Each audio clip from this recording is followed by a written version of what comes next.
মা বোনদের একটা সমস্যা হলো, অনেক মা বোনরা জোহরের নামাজটা পড়েন ৩টা সাড়ে ৩টার দিকে। ম্যাক্সিমাম মা বোনরা এই কাজ করে।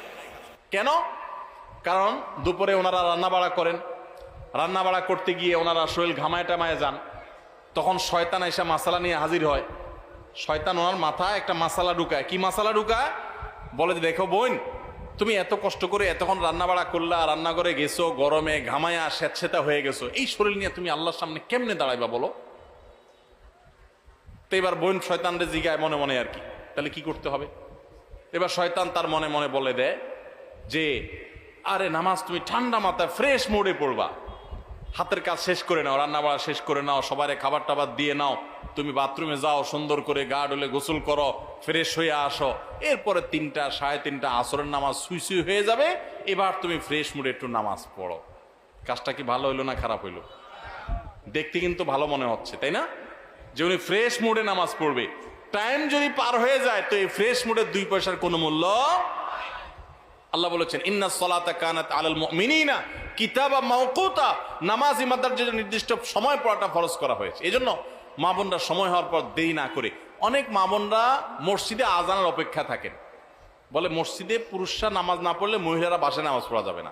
না ভাই, পুরুষদের উপর ইসলাম এত ঝুলায় রাখে নাই মা বোনদেরকে। আরে মা বোনদেরকে যে পাওয়ার ইসলাম দিয়েছে, পৃথিবীর নারীবাদীদের 14 গোষ্ঠীর জন্মের বহু আগে ইসলাম নারীদেরকে আকাশে তুলে রেখেছে।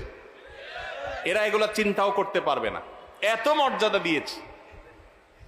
ওমরা যাবেন, পুরুষ হইছেন তো জোরে জোরে তলবিয়া পড়া লাগবে, রোজা আছেন আর গায়ে রোজা আছেন, কোনো মাফ নাই, ছাড় নাই। আর মহিলা হলে আস্তে আস্তে পড়বে, রিল্যাক্স মোড, কোনো টেনশন নাই, কি আরাম, চিন্তা করে।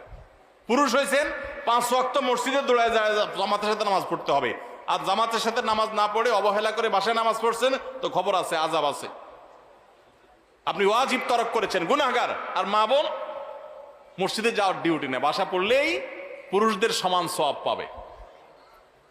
ভাই, একটা একটা করে আমি দেখাই, অন্তত 10-20টা আমল আমি দেখাইতে পারবো যে পুরুষদেরকে আল্লাহ এবং তার রাসূল কষ্ট করে করতে বলেছেন। একই কাজ মহিলাদের বিনা কষ্টে আরামসে রিল্যাক্স মোডে করতে বলেছেন, সওয়াব সমান, কোন কোন ক্ষেত্রে আরো বেশি।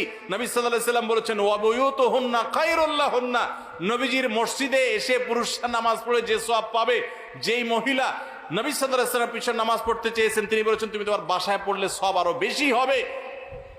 মা বোনদেরকে ইসলাম এত সুযোগ দিয়েছে। তো যাই হোক, এত সুযোগ পাওয়ার পরও অনেক মা বোন তারা হেলায় হারা রমজানের এই আমলটা যদি ধরে রাখতে পারেন, পুরুষরা ওয়াক্ত মতো জামাতের সাথে আর মা বোনরা ওয়াক্ত হয়ে গেলে নিজ জায়গায় দেরি না করে যে নামাজ পড়ে, আপনার রমজান 30 দিনের